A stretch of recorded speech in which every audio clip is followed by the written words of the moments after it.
Number 36 of T S Grewal from the following information calculate current ratio and number 2 quick ratio. अब इस question में हमको current ratio और quick ratio दोनों find out करना है। चलें, सबसे पहले है टोटल डेब्ट्स दे रखा है, टोटल एसेट है, प्रॉपर्टी प्लांट एंड इक्विपमेंट है, नॉन करंट इन्वेस्टमेंट है, long term loans and advances, long term borrowings, long term provision, inventories and prepaid expenses. ये वैल्यूज हमारे पास गिवन है। ठीक है, चलिए फाइन।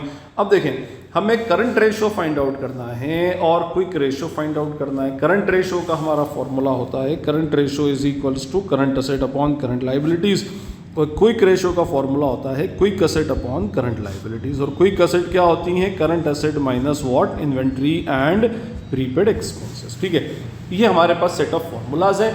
अब इसके बाद हम वन बाय वन इसको उठाते हैं। मुझे चाहिए सबसे पहले करंट असेट। इन्फॉर्मेशन में टोटल डेब्ट से टोटल असेट है। ठीक है, fine.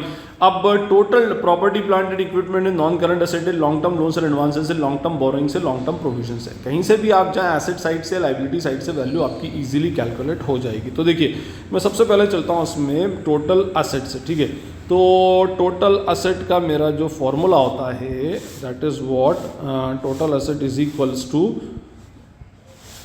Total asset is equals to non current asset plus current asset. ठीक है, टोटल असेट की वैल्यू गिवन है कितनी मेरे पास? 16 लाख रुपीस। अब नॉन करंट असेट में शेड्यूल 3 पार्ट 1 की बैलेंस शीट के अकॉर्डिंगली सबसे पहले आता है property plant and equipment and intangible asset. तो प्रॉपर्टी प्लांट एंड इक्विपमेंट की वैल्यू गिवन है 6 लाख रुपीस, तो 6 लाख रुपए मैंने इसमें ले लिया। ठीक है, इंटेंजिबल असेट नहीं है तो इंटेंजिबल असेट को मैं नील छोड़ देता हूँ। कैपिटल वर्क इन प्रोग्रेस नहीं है, इंटेंजिबल असेट अंडर डेवलपमेंट नहीं है, नॉन करंट इन्वेस्टमेंट है 1 लाख रुपीस के, तो नॉन करंट इन्वेस्टमेंट भी इसमें प्लस कर दिया।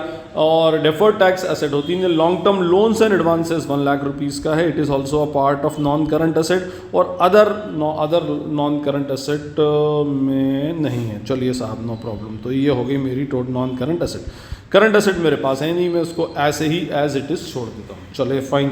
अभी हो गया मेरा 16 lakhs is equals to 8 lakhs plus what? Current asset. Therefore current asset is equals to 16 lakh minus 8 lakh, that is what?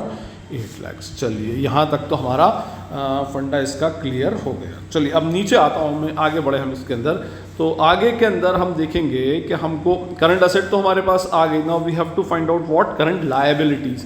तो करंट लायबिलिटीज़ के लिए मेरे पास टोटल असेट है। टोटल असेट को हम और क्या बोल सकते हैं? Total liabilities. टोटल असेट और टोटल लायबिलिटी हमेशा इक्वल होती है, हमको पता है।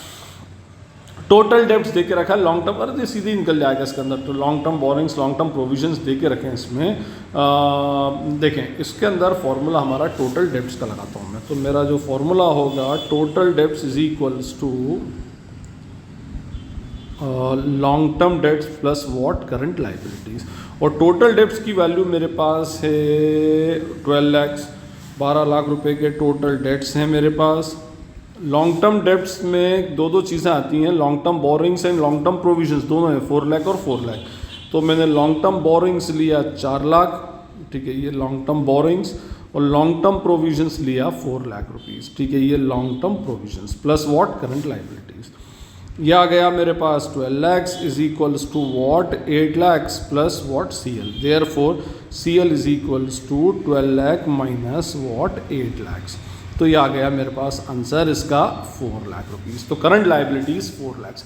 अब मेरे पास करंट एसेट आ गई 8 लैक्स की, करंट लायबिलिटी आ गई 4 लाख रुपीज़ की। तो अब मैं सीधे उठा करके इसका फॉर्मूला लगाऊंगा, current ratio is equals to current asset which is of rupees 8 lakh, current liability which is of rupees 4 lakh. तो आंसर बनेगा 8/4 इज इक्वल्स टू 2:1। तो ये आ गई मेरी करंट रेशो आ गया है ना। अब मुझे लिक्विड रेशो फाइंड आउट करना है। तो लिक्विड रेशो को फाइंड आउट करने के लिए मुझे क्या लगाना पड़ेगा? इसमें लिक्विड एसेट निकालना पड़ेगी।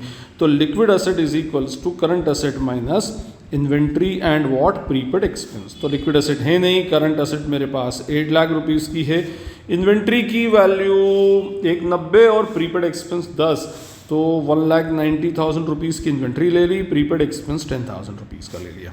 तो ये हो जाएगा मेरा 8 lakhs minus what 2 lakh rupees, तो is equals to rupees 6 lakhs. ठीक है, तो ये आ गई मेरे पास लिक्विड एसेट। बस उठा करके मैं यहाँ फॉर्मूला लगाता हूँ, liquid ratio is equals to liquid asset upon current liabilities. तो ये हो जाएगी मेरी 6 लाख अपॉन वॉट 4 लाख, ठीक है। तो दैट इज़ वॉट 1.5:1। तो ये आ गया मेरा लिक्विड रेशो या क्विक रेशो। आई होप आपको इस क्विक रेशो का सोल्यूशन क्लियर होगा, और अगर आपको ये अंडरस्टैंडिंग अच्छी लगती है, समझ आती है, तो इसे अपने फ्रेंड्स, कलीग्स, क्लासमेट्स के साथ में शेयर करें, वीडियो को लाइक करें और चैनल को सब्सक्राइब जरूर करें। This is Najib Hashmi signing off from Najib Hashmi secretary. Thank you, thanks a lot.